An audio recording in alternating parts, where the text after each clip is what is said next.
please. Yes, sir. I just want to know if anybody at the UN is looking into this. I personally met with Boutros Ghali's wife, Aliyah Ghali, who said that her husband was quite concerned about this. This was in the 1990s. Since then, we know that there have been other people at the UN who have made inquiries. The problem is the UN has no mandate to deal with this. It needs to be given a mandate from its constituent member nations. And I think that the public and the member nations need to ask that the United Nations get involved with this. This is an international peace issue and an international security issue, and it should be taken up by the UN Security Council, and of course we are recommending that as well. Yes, sir. So I think my question is actually to Clifford Stone. You said that you had seen aliens on a craft that had crashed. I wondered if you could describe what they looked like. I could, but it would probably take a whole lot of time. The reason I state that, when I got out in 1989, we had cataloged 57 different species. You have individuals that look very much like you and myself that could walk among us and you wouldn't even notice the difference, except for some of the things that they might be able to go ahead, even in a dark room, and touch an object and go ahead and identify what color that object might be. They would have a heightened sense of smell, sight, hearing. The situation is that you have various types of what we normally call grays. We didn't call them grays in the military, but you had at least 3 types of the grays. You had some that were much taller than we were.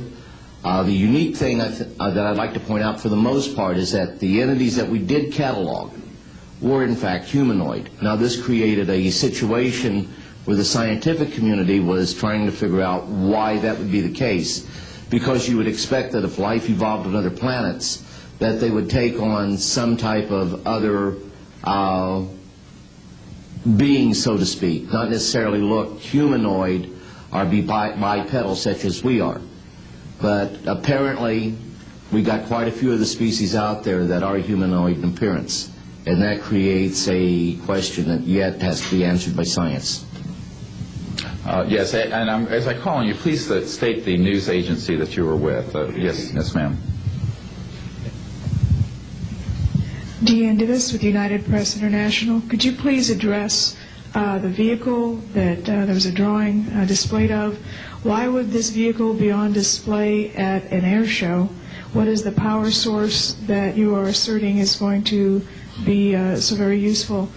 And how can you determine that this vehicle is not something that is being developed, by a government agency?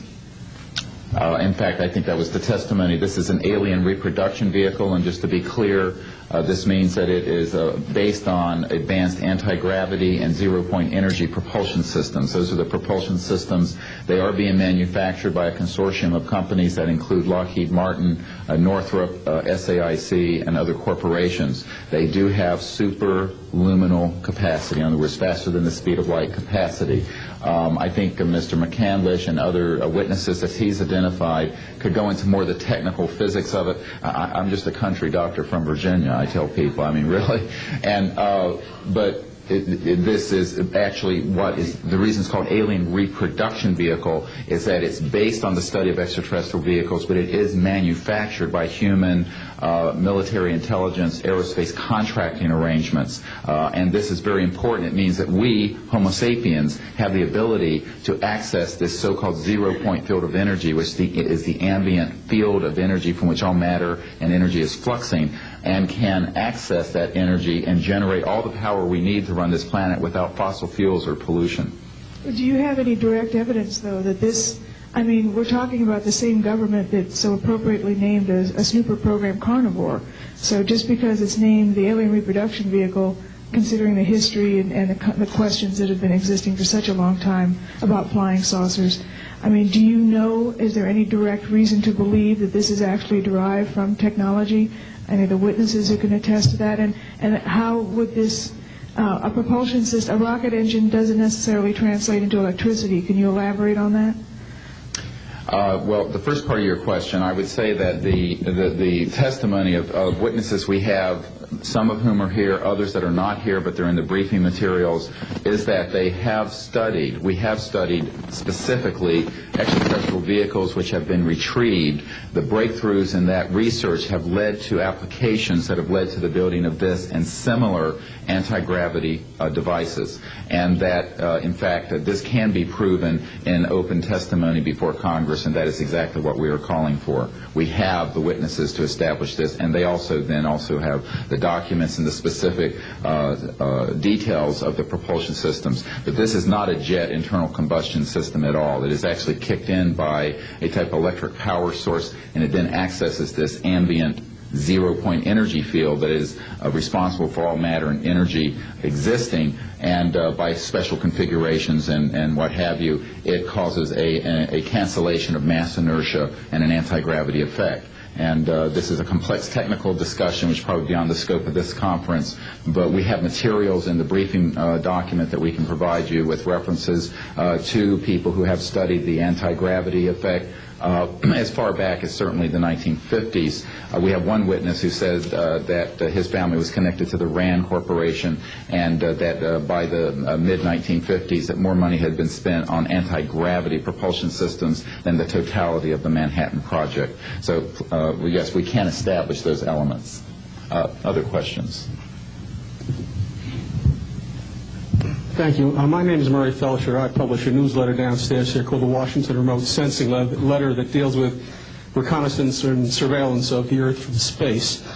My question is this. Since 1972, with the launch of Landsat 1, and now with the launch of commercial space imagery, there are some archived, I would say, upwards of 35 million photographs of the Earth from space.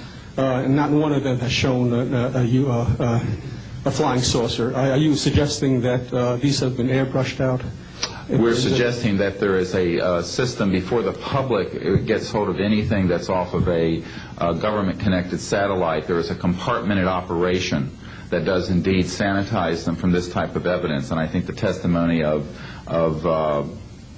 the gentleman who was with the Defense Intelligence Agency, Mr. Maynard, Ms. Hare, and others would substantiate that. We have other witnesses who have been involved in projects where such items have been sanitized out. It could also be that if you did a thorough search, you might find a few that slipped through. We obviously haven't had the research dollars to go through all the millions of images that are cataloged to look for them, but we do know there's been a very thorough sanitizing of this. And people should not be naive about the extent to which covert programs using billions of our tax dollars have been able to effectively hide this. This is one of the sort of myths of both the media and the public. It's sort of a Pollyanna myth that we live in a society where such things could not be done. In fact, they are done, and we can prove that they have been done. Discredit these entire proceedings here, and I'm wondering how your screening process went. Can you tell us a little bit about your satisfaction level for that? Well, I'm very satisfied that these are genuine and good people who are speaking truthfully. Out of the 400 people that I'm dealing with, not 20 times this number, have I been fooled? Yeah, I'm an emergency doctor. Let me say something. People come into the emergency department with flank pain, riding on a stretcher. What have they got? A kidney stone, right? Yeah, well, some of them go into the bathroom, prick their finger, and squeeze blood into the water, the urine sample, to show that they have blood in their urine so they can get a narcotic injection. Now, have I been scammed as an emergency doctor? I'm bright enough to kind of know when I'm being scammed. But have I occasionally? Yeah. Is it possible? It's possible. Is it likely? No. And here's what's more important. You don't not treat or accept the testimony or the history of every patient that comes in with flank pain and assume that they're lying just because you've been scammed once or twice. This field, you make a very good point, is filled with hoaxes and scams and what have you. It doesn't mean, however, that all of it is. And in fact, what we're saying after 8 years of research, we have found the documents, the top secret witnesses, the insiders willing to testify under oath before Congress that this is true.